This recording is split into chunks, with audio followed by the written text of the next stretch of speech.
It just was a part of what I did in rearing my children, in supporting my husband. But now I have reached a point where everyone is self-sufficient. Mm. So now my question is, what do I offer the world in this part of my life? Got it. And so as I continue to search for what fulfills me, it continues to put me out there. It continues to make me say, okay, what's the next thing? Try something new. Do something you have never done before. Mm-hmm. And I don't have anything to lose at this point.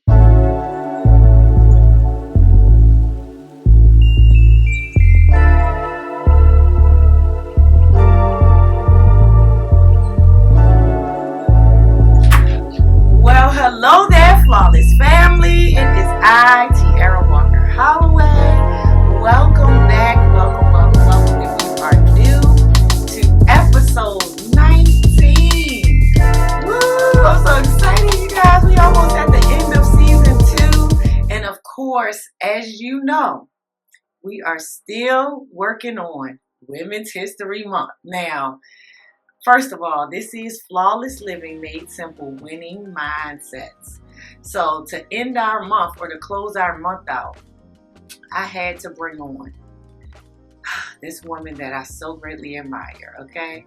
Now, she is a real estate investment partner and solo business entrepreneur. She has over 25 years experience in customer service, community empowerment, sales, service, and is a powerful and loving mother, okay? So to close this month out on our last guest officially of Women's History Month, I had to invite the lovely, the sweet and kind, Miss Rhonda Varner. Hey, Rhonda! Woo! And she came in studio, you guys. Yes. I hope you noticed we got some more lights. Oh, yeah, we moving up. Yes. So now, thank you so much for joining me. Oh, what an honor. What an honor to be able to come on and spend some time with you in this lovely environment because, you know, Tiara does things big. Oh, I appreciate that. I am truly honored to be asked to be a guest. Thank you so much. And you look pretty too. And she smell good too, y'all. So now she coming just from work, so she must be really just a boss around there because she's still smelling delicious, like fresh top of the morning, okay? So now, we were just talking, and the funny thing about it is that you were talking about how before getting into your career field that you actually, one of your first jobs was in home care. Yeah, it's one of the jobs I had.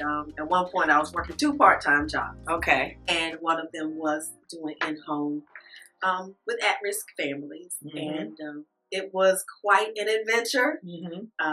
I was raised in a very quote-unquote middle-class family.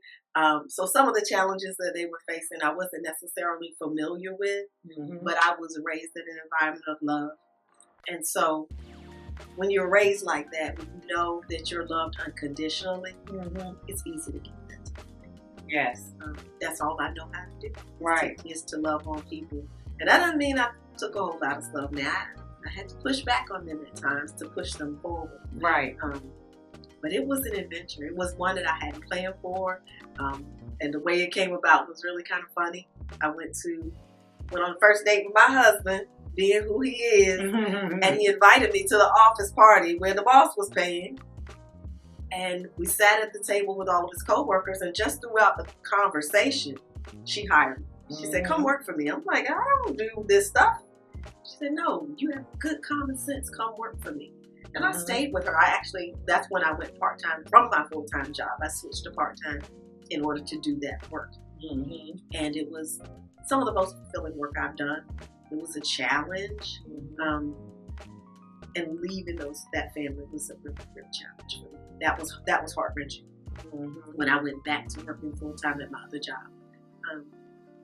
When you have a child in a position and you work so hard to try to build their confidence, and then when they don't mention their parents as the person that loves them, they mention you. Mm-hmm. That is the fulfilling part. It's when you know that you've given the child a sense of being loved that they may not have had.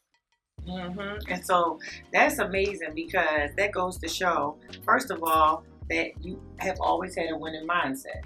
For you to be out on the first date and to be taken to an office party and stay, right? Because that's the thing, is that you realize it's the office party. It's not exclusive. He was an hour late. It's I not cannot believe I stayed. And you stayed, and you ended up enjoying yourself and just being present in the moment. Oh yeah. And so, what I want to ask you is one of the first questions is, how has you being present in the moment throughout the years of the pivots and shifts of your life? How has that changed things, or is there moments that you can pinpoint? Because that's one of the things, and one of the reasons why I asked you on the show is because you are a person of great presence. So it's funny that I've known you now for about 15 years. Wow. Yep, I've known you for about 15 years. And like so many of my good friends, sisters, and colleagues from Women Who Lead, right? Because you are a woman who leads. Yes. You are a woman who leads. Your diminutive stature does not denote the quiet power that you exude when you come in the room. So tell me, what is some times in your life where you're being present in the moment has really shifted or pivoted things for you? I tell you what, and it's really kind of in a sad moment now, but it is a presence that I've had since I was little. Mm-hmm. One of the first real experiences that I had with losing a person I loved was my godmother. She had a stroke. I was 12. My sister was 4. Mm-hmm. We were asleep. My sister woke me up crying, and I had to move into, what do I do in this moment? And calling my grandmother and making sure somebody came to get her. And my great aunt was someone who really loved me. She didn't care what I looked like, none of that mattered. She just loved on me. Mm-hmm. And I'm so glad that I was present enough to just stop and do what needed to be done, even at 12. Mm-hmm. Throughout my life, I've had those instances where, some people are good in a crisis, and some people fall apart in the middle. I can handle it up to a certain point, and I fall apart later, but I have the ability to be there in the midst of it. Mm-hmm.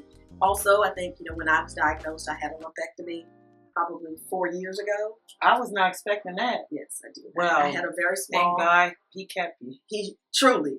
And when they found it was small. When they removed it, it was good size, good margins. I did not have to have radiation. I did not have to have chemotherapy. And, I just had particular medication. But even in that, I had to be present enough to say, okay, no, this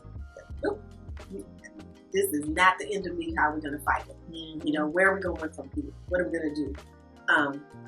So I think that being present, I guess, means to me that I'm really attuned to what's going on and attuned to other people. It's helped me help other people. It's helped me be the kind of person that can sense a person across the room and just get up and go save them. And that's all a part of my. And at one point in my life, when I was really struggling with what do you want me to do, God, the answer I got was no. I made you to love, and and I have been loved for ages. To the point where my sister said, "You're not my mama," because we are almost 8 years apart. Okay. So when she was little, like, "You're not my mother," but I've been loved. Wow. You know what? I was not. See, I tell y'all all the time. I mean, we are well into this season, and I know you guys have learned so much information. To have Rhonda on today just takes me back to the beginning of the show, and considering that on Winning Mindsets, we get to hear things that other people may not know, because people mainly that come on this show are of some sort of service in some way, whether it be to their community, their families, their jobs, their careers. And people like yourself that are in service are not often speaking of themselves. So I feel honored that you're willing to share with me and this audience some of the things that you've overcome and how you've been able to handle it. It shows really a resilience and a courage that a lot of people don't have. And it sometimes can come off weird too, because I'm like that too. I'm very much a person that when things happen, I am even. And I'm able to calm myself really quickly and handle things really fast. I I testament mine though to trauma. Well, So it's not a thing of, oh, don't get me wrong, I was loved. yeah, I guess these incidents were trauma to me. I guess, but I'm saying a traumatic childhood and a lot of shifts and changes. So because of so many shifts and changes, and so much sadness at a young age, I've been able to, in my adulthood, handle things that other people would be sad about much more calm, because I've probably seen it. You know, whatever it is, I've seen a lot of things. So I think it is really good that you say that comes from the love of your family and knowing how much you were loved that kept you calm and present in the moment. That is super dope. That's super, super dope. So now, tell us more about having been present in the moment of all these amazing things, how you go about serving the community, because your history and service to the community is so extensive that I would love for you to tell people about your contribution, because we know people that are not watching the show, we're not even going to bring up. We're just going to say you can go back to another episode of which we're going to put in the description box. And we're not going to bring up whom your husband is in this episode, because this is Women's History Month. Absolutely. So in our community, your husband is very much a person an extrovert. Yes. That shares a lot of information that a lot of people know, because he does so many different things in the community. Okay. However, you and he have been married for how long? We have been married for 27 years. Okay, wait a minute. Hold on. No, because I gotta get the audience to tap in. Okay, what they say on TikTok, clock it. Okay, so they have been married for 27 years, Yes. And so the thing about it is that when so you're much. married to such a big personality, They're not running by themselves.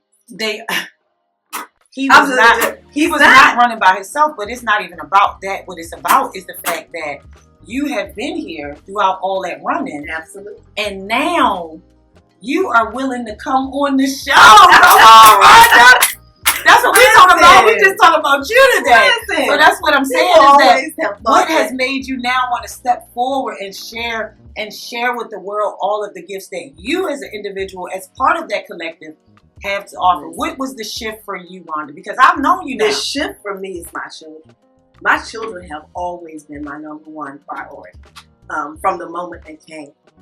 My mother used to say, be able to take care of you and any little ducklings that fall. And so that has been what I've done is so there are lots of things that I did when Seiko and I were dating. He and I did, as a matter of fact, we're on a response poster from way back in the late 90s. Okay. We did a poster for response for sexual abuse, sexual assault. Mm-hmm. And I have a shirt that I did back in the 90s where I did a poem called One Good Woman. Mm-hmm. I wish I thought to bring it today. And There's we a gave parts of the proceeds to a response. So I've been doing little things here and there for a very long time. I've been the PTA membership chair. I have been the mother that they couldn't get rid of in people's schools because we have to show up, and I showed up for mine and some others. Yes. So I've done a lot of little things that I never even considered in service, just because it just was a part of what I did in rearing my children, in supporting my husband. But now I have reached a point where everyone is self-sufficient. So now my question is, what do I offer the world in this part of my life? Got it. And so as I continue to search for what fulfills me, it continues to put me out there and continues to make me say, okay, what's the next thing? Try something new. Do something you have never done before. And I don't have anything to lose at this point. Right. I have worked for the last, 30-some years of my life. Okay. I just took a class for the CAPM, which is Certified Associates in Project Management, so I'm studying to take that exam. Awesome. There was just a shift of responsibility. My kids grew up. My godmother, for whom she was an only child, and her mother was deceased, and she had dementia. So I was it. I mean, she has stepchildren and she has grandchildren, but I was her child to her. Mm-hmm. So I had to take care of all those responsibilities with her. And so having traversed that, having lost my mother, having raised my children, it's just that now I'm at a point of, what do you want to do? Like, once you cross that line of 50, and I'm like, okay, now I'm over the speed limit too. Oh no, now find me. And part of what I always know my heart wants to do is to make things good for people. I don't ever want to leave people in a situation because listen, life takes you through lots of things. I have been a person that I didn't like before. But I love who I am now, and I love who I'm becoming because I'm still becoming. And so when you talk about being willing to share, about being a survivor, those things I think are important, particularly in the Black community, because when we don't share what we go through, we lose a bit of our humanity with each other. I think that we have to begin to share specifically health information so that we as a community can get better. We have to share information on rearing our children because our children have to get better. We have to get better at parenting. We have to get better at raising people who can stand up to this stuff we're dealing with now. We have to make sure that our children are educated in a way that they can think for themselves and they can conduct themselves in any arena. So I have a lot of... So, with all the information that you have shared thus far, okay, I'm like so happy to just have you here, right? And to hear you sharing these stories and sharing your unique point of view, right? Like you said that you feel like your personal calling has been to mother. It is. I mean, tell us a little bit more about what that means to you in just the idea of your entire life, right, at this point. I mean, so much of what you shared thus far is those little extra loving cares that only a mother can provide. Yes. It's something I do at work. Like, every job I've had a work baby, as I call them. And even though they're not babies, but I've always been the kind of person that can feel when somebody else is just in pain and just be there. But mothering for me has just been about caretaking and about empowering children. Even, at one point I volunteered at the library at my children's school.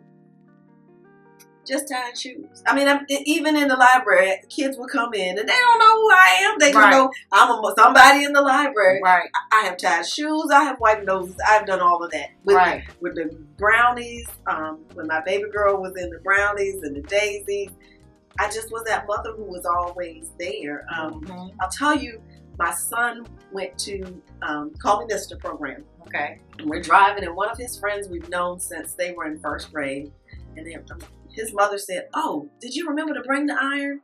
And he just turned his mother and said, "Don't worry about it, Miss Marla got it." Like, wait a minute, how did you think that I had it just because? But you did. I've been that person in his life. Did you have the iron? Yes. I knew you did. We gotta get that. We gotta get that. We know you had. He was right. He was right. My husband's frat brothers. We were out at the conclave, but like, I need two aspirin. Look in that bag because I know. How does everybody know I got the mama bag? Right. I am. It has been. It is both the joy and the challenge. Yes. To mother my own children. Because children are your mirror. They'll tell you all the good and bad about you. Yes. I've always been a mother. I mean, from the time I was little, my sister used to say, "You're not my mama." Right. I am. Right. Not in that way. Right. But mothering is what we need. Yes. We need lots of mothers. Yes. And I tell people, even if you don't have children, you're still mothering someone. Yes. You are modeling at all times. Yes. And I just think that's what God gave me to do. Absolutely. I do it whether I want to or not. Sometimes. I understand that. So now tell us if you could think of your dream job. Oh, yeah. If you could think of your dream job, what would that be? Look, you know, I at want this somebody phase. to write it. Just go ahead and write my job description so I can be the school grandma. Oh my God! I just want to, grandma. Yes, I just want to be the place that little people can come in the middle of the day. When if you've ever been in a class with 4 and 5 year olds and they just have a moment, and all they want is somebody to just lay on and hug. Yeah. Or even in middle school, middle school can be rough. Yes. Kids need a grounding force. Now, I'm not the kind of grandma that just gonna hug. I might give you the look. Right. Like, get yourself together here. Right. But what an experience that would be for children whose parents are working, for children whose grandparents are working. Mm-hmm. I had the privilege that my great aunt would get me off the bus. I had the privilege in the summer of being with my grandparents.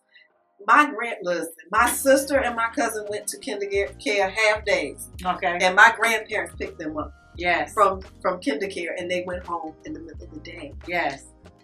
And I have a cousin now. His mother raises his daughter during the day. He and his wife are working. And when his wife said, "Oh, they're going to open up this daycare closer to the house," I said, "Don't your dad move there?" Mm-hmm. Because the kind of love that she's receiving now is irreplaceable. Yes. The Especially love if they want to do it. Oh, and her grandmother is teaching her. So at 2, that chick can do all kinds of stuff. Recognize all her letters, all of that. That's really good. But it's an enriching environment. And when you can be loved and understand unconditional love from the beginning, it's such a much firmer foundation than when you're always searching. Yes. When you're that little and you experience it for years, you know what it feels like. Yes, yes. No, I mean, I'm sure we see so many, even in people we admire and celebrities, people that have had those teachers, those forces outside of the home, not to negate what a child is getting in the home, but that's the whole foundation of it takes a village. And one of the reasons why I always say on the show, and everybody knows, that I believe that just love is everything. Everything stems from love. Love is the reason.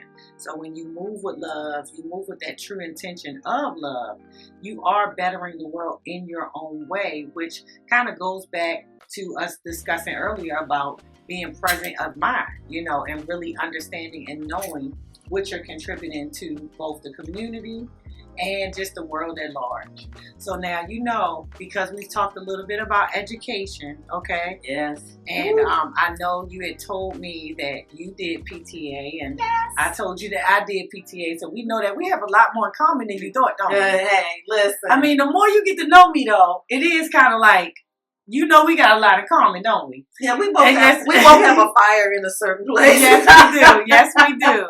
And so the reality is that what are you thinking about this whole Department of Education deal? I just don't know which way it's going to go. I'm thinking that there are going to be lots of challenges, but there will also be opportunities. Mm-hmm. I think that it's real way. In some real ways we can snatch back what our children learn, and really take control of it. Mm-hmm. In other ways, I think that some of what is, I don't even like the word standardized. Right. There's some good to what we have now that is shaky, but it's good. Mm-hmm. But there's some opportunities to do some different things, to do charter schools, to develop community schools or after school programs, or again, the school grandma could be an after school program. No, don't worry, we trademark that, we getting that domain. I'm not cooking, but I'll make sure they eat. Yeah, and I know that's right. Yep, that make that sound like that's something else we got in common. Make sure you eat. I'm not doing that. But yeah, I think it's a real opportunity for us to look at what are our kids getting now. Yes, that we want to keep, and what do we want for them. Yes. What do we imagine for them in terms of broadening their thinking processes? Yes. And making sure that they understand that they can push boundaries and ask questions, and that there's nothing wrong with them. I think schools have gotten to a concept of figuring out, by this age, they haven't done this, what's wrong? Nothing wrong with you. Right. What you may need something different. Right. And needing something different doesn't mean something is wrong with you. Right. It means that what's going on is not meeting your needs. Right. So even though it makes me uneasy, I worry about Title I schools. I worry about all of the Title I things like breakfast and having a real meal, what that means for some families. Because if you ever fed children when school was out, you already know that your grocery expensive. It's expensive. You don't even got to put that in fancy terms. My audience understands. Okay, we had the egg talk. Okay, egg and everything. Right. But it is an opportunity. I don't know how wide the opportunity will be because I just don't know how far all of the shenanigans will go. Do you think that this opens the opportunity for us to head back in the direction of like segregation?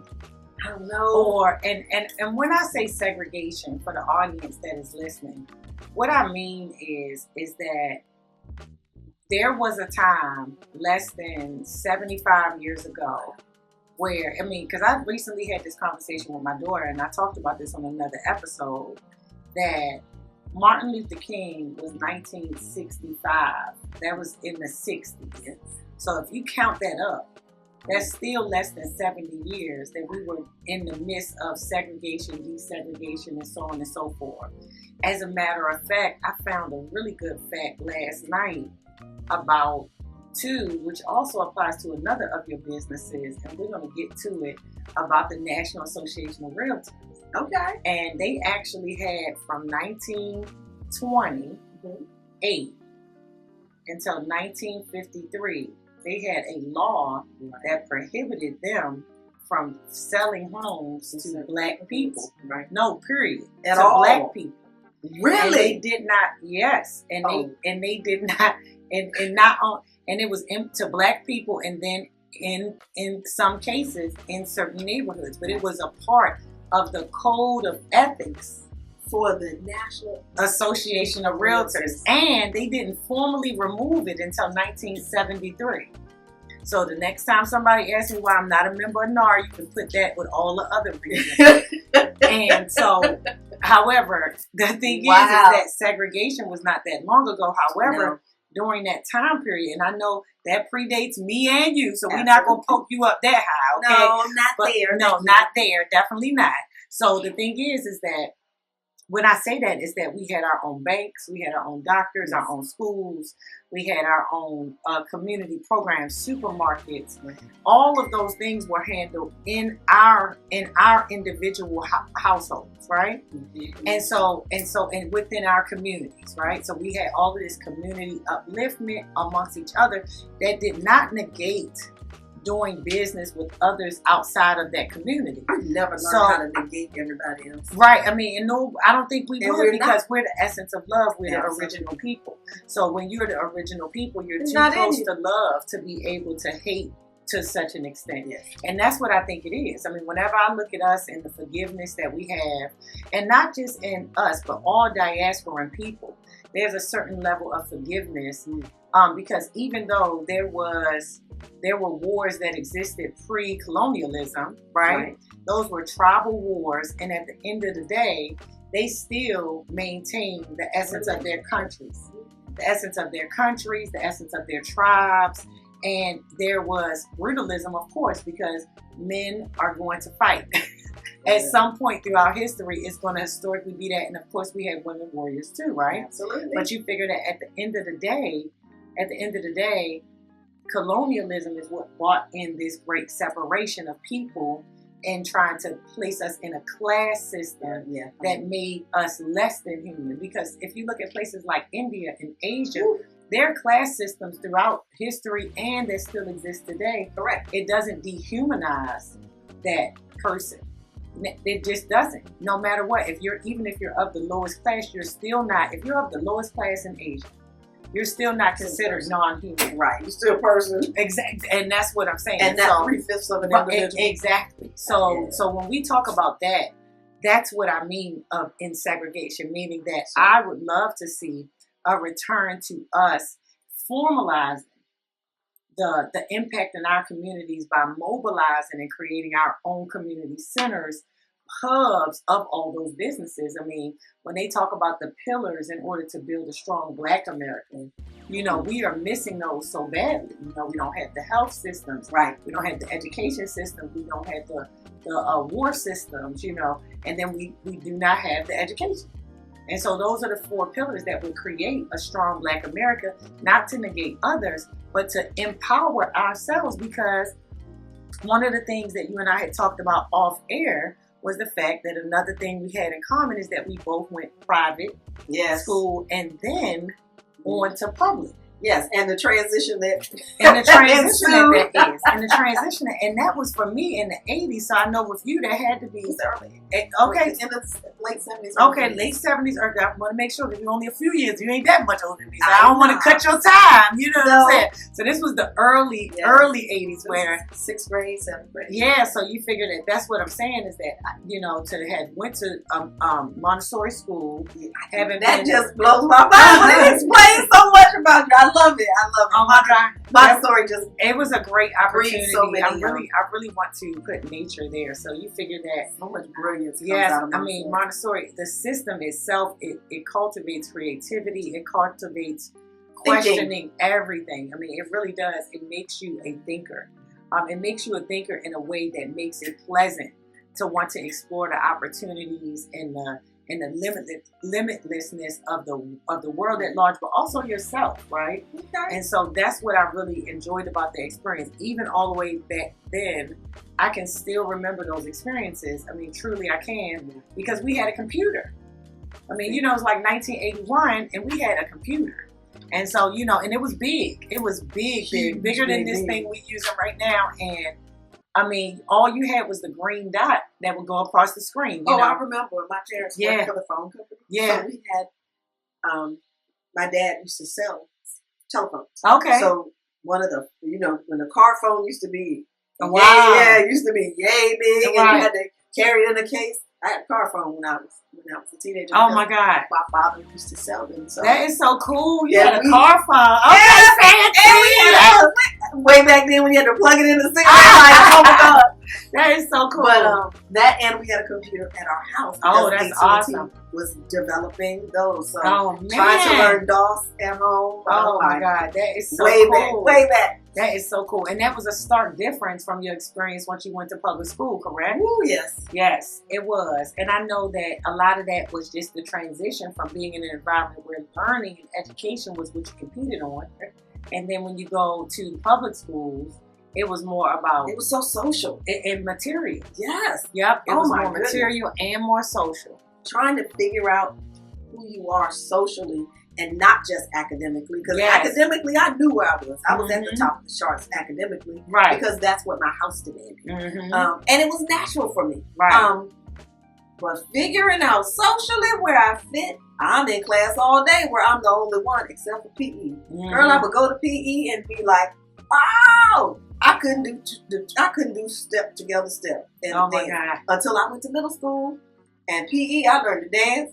I learned to run, you know, it just, there is an exuberance that we have as a culture that actually lends itself well to educating people. Yes. And when a system becomes so stiff that individualism is quelched, then it makes it hard for people to advance. Right. So I think there are advantages that were there back in the 50s and 60s when school was segregated. Right.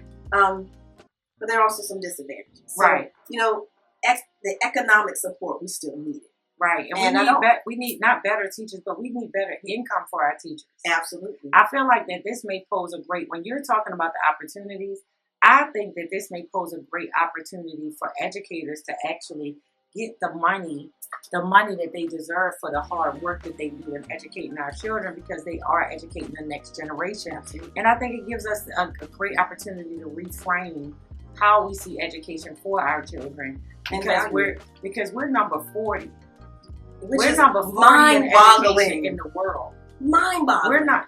The United States is number 40 in education in the world, and it's not just our children. Yeah. Our family. Yeah. Or quote unquote family, because because Black women are educating themselves Right. I mean, at a rapid rate. But that's after you figure that's that's college and after the high school experience and all of that, which a lot of times is that public school experience.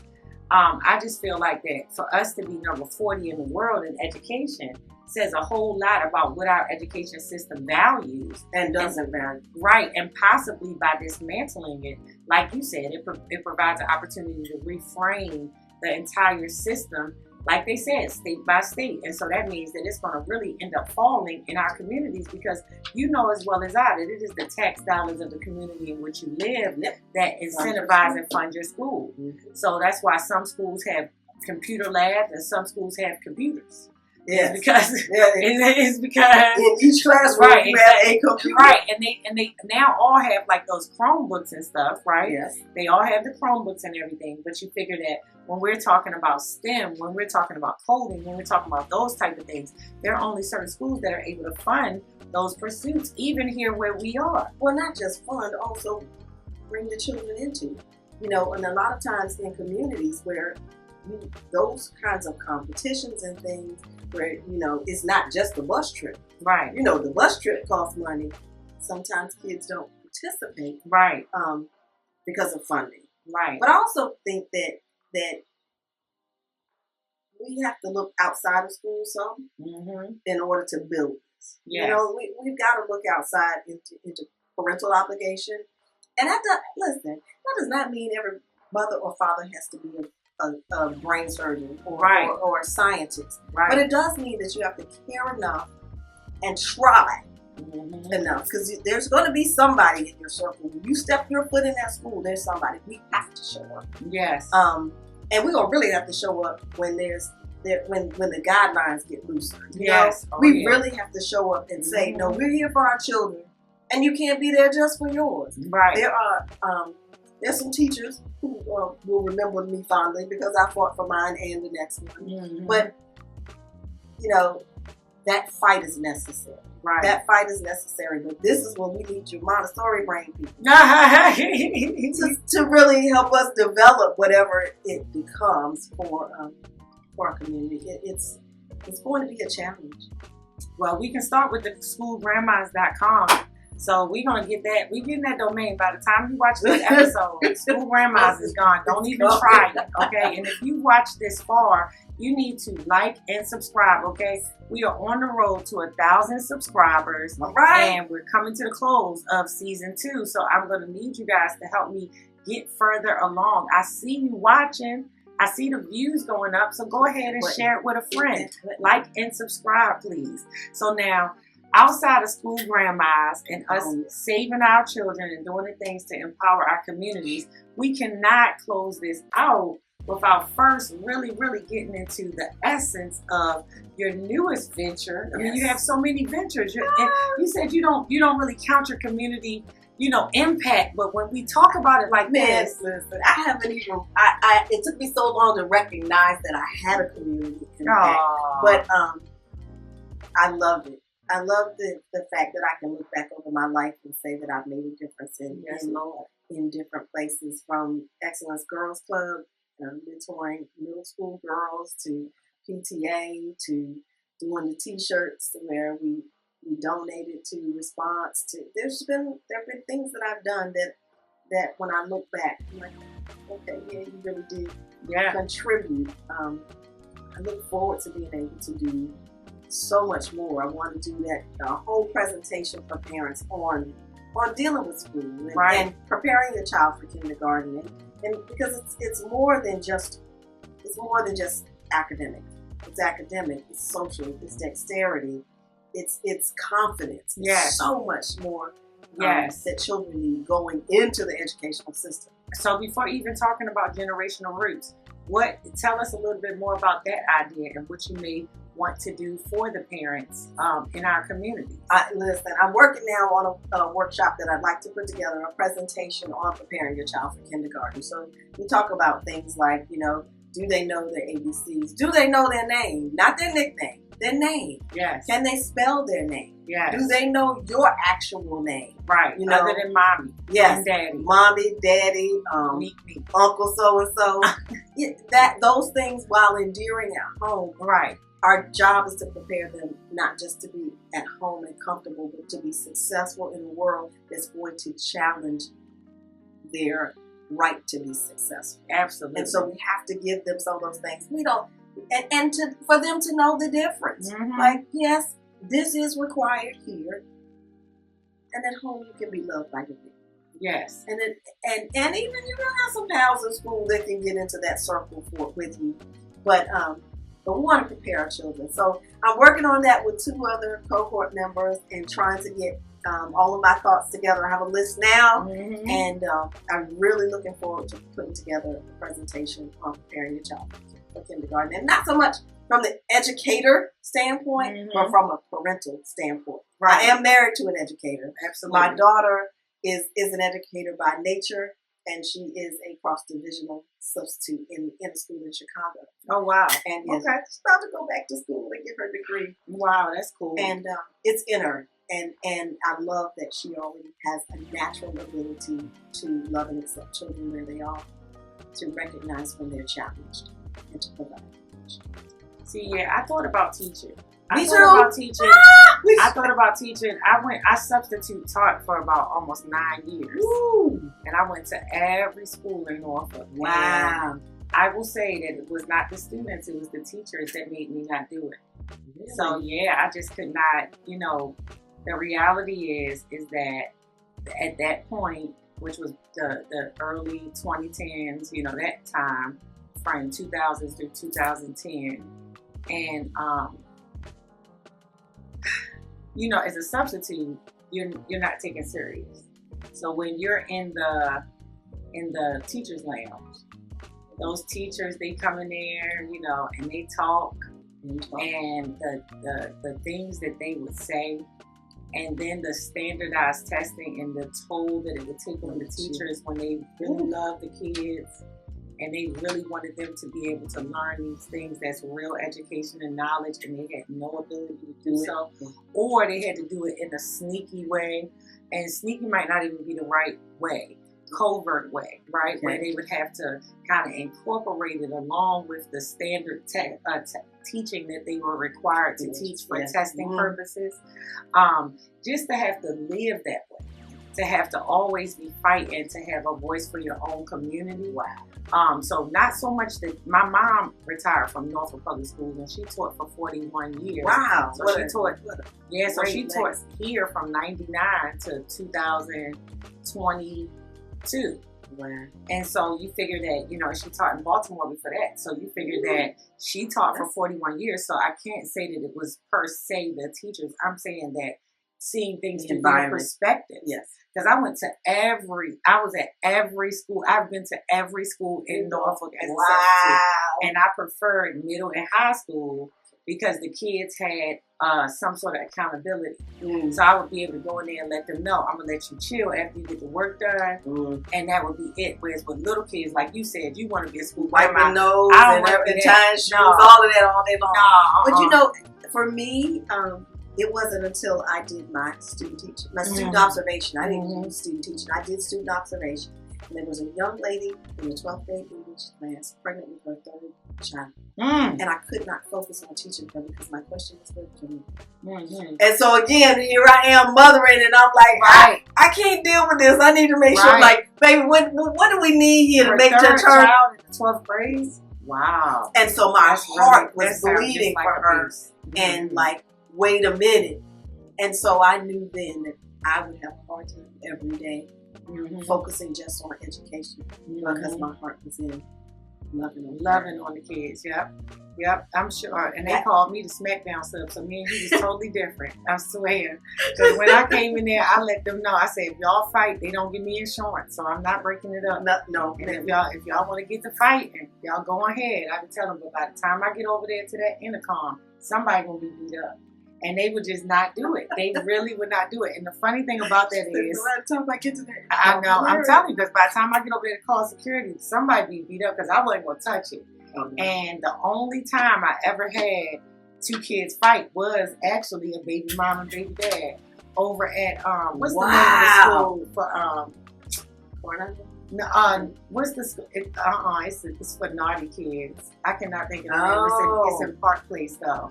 And I went over there a lot, and they still had shop class and everything when I was there. Wow. I forgot the name of the school, but it is over in Park Place, and it is a school for naughty kids, just like Renaissance in Virginia Beach. And they got to fighting one day. We were having a pizza party, and they it was a baby mom, baby dad. They was like 9th grade, and they had already had a baby, but they both in school together. It was just crazy. So.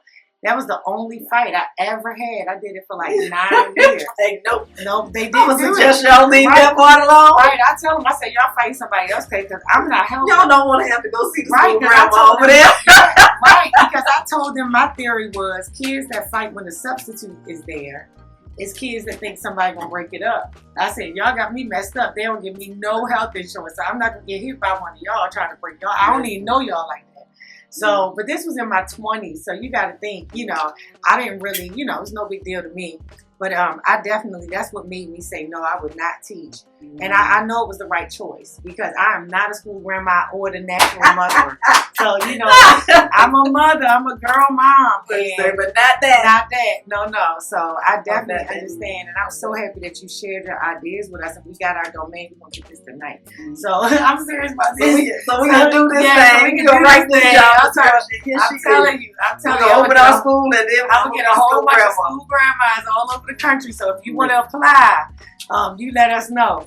So now, what we were talking about generational roots, but it all ties in together because as a mothering spirit and as a person that looks at your purpose to mother, tell us or share with the audience what Generational Roots LLC does, is, and the purpose. Well, Generational Roots LLC actually formed from a coaching session I had, and I was trying to figure out what I wanted to do. So Generational Roots, my husband and I own, and we buy, sell, renovate, or flip, as you would, properties. We also have some properties that are rentals. And the premise is that we want to have a solid foundation for families to begin to generate their own generational wealth. Yeah. Real estate can be such an entree to developing wealth for families and generationally, wealth that can be passed from one generation to another. Absolutely. So we lay roots all over Tidewater so that people can begin to lay roots for their own families and generate wealth for them and for us. Yes. So our premise is that when you come in, you have a clean, safe environment.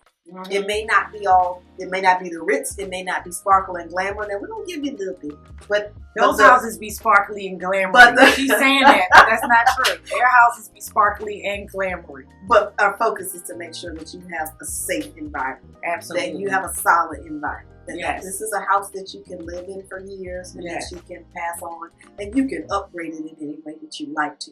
Absolutely. But in our communities, we know that some people struggle and scrimp and save to get that very first house. Absolutely. And we want it to be something that's solid and foundational for their family.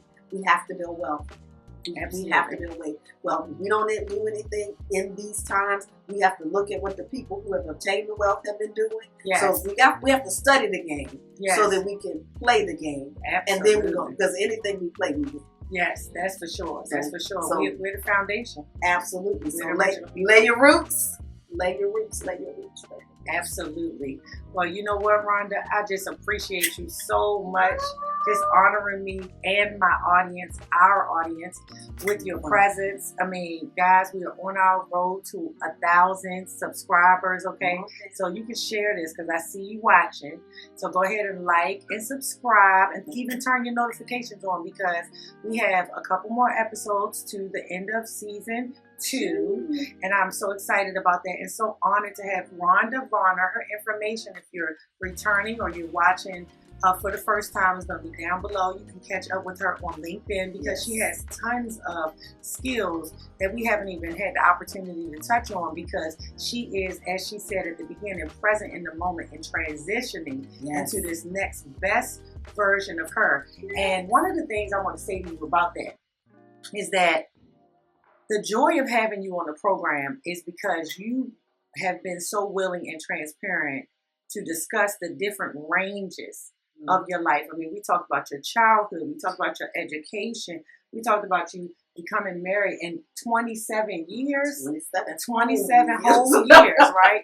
And to have a powerhouse husband publicly, and then you be the silent powerhouse in the back that is now saying, okay, my kids are raised, my obligations have been met from the mothering spirit of me, and what's next? We go. I mean, that's a powerful message for someone out there, that there are so many phases of your life. We were just talking about, before we got on air, about how even when you face struggles as you go along, because the world, I always tell people, the world is a circle.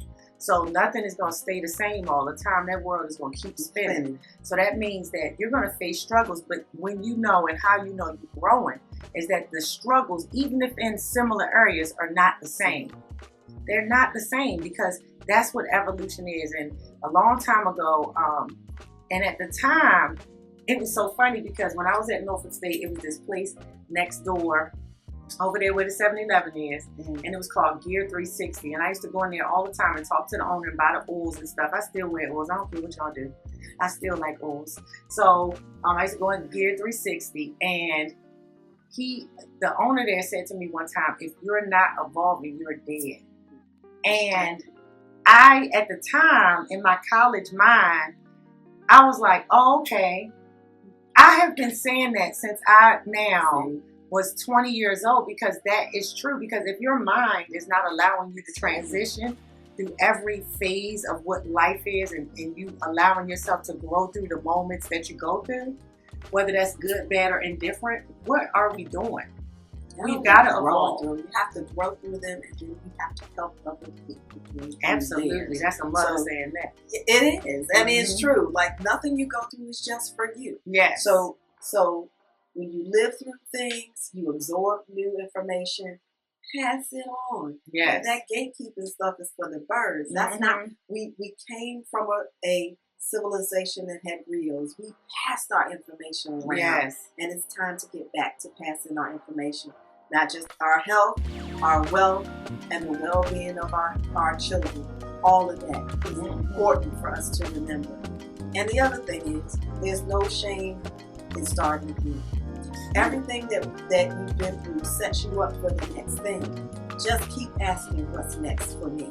Yes. I That's a word. Never thought about it that way until I came to a point in my life where my children did not need me in the same way. You never stop parenting, that's forever. But they don't need me in the same way. Right. So now what do I do? So Right. always ask yourself, what's next for me? Because you can be preparing for the next version of yourself that you see. Yes. What a great blessing it was to have you on this show, Rhonda. I love it. I love Thank this you show. so much. I love what you do. It is all about mindset. And when you shift your mindset, you shift your emotions, you can change your entire family. Yes. Just by shifting your mindset. And it doesn't have to be a huge shift. It can be something small that can make a monumentous difference. Those incremental shifts every day, that 1%. 1%, that's all you need. That's all you need. Well, that is definitely a word. You have dropped some wisdom on us for this Women's History Month. We pray that you continue going out here and smashing the history for us women. You make us proud, honey, and we are happy to have you here. You guys, I am so thankful that you watched all the way to the end. This is Flawless Living Made Simple, Winning Mindsets. You have an amazing and most powerful week, and I will see you guys soon. Thank you so much for watching. Bye.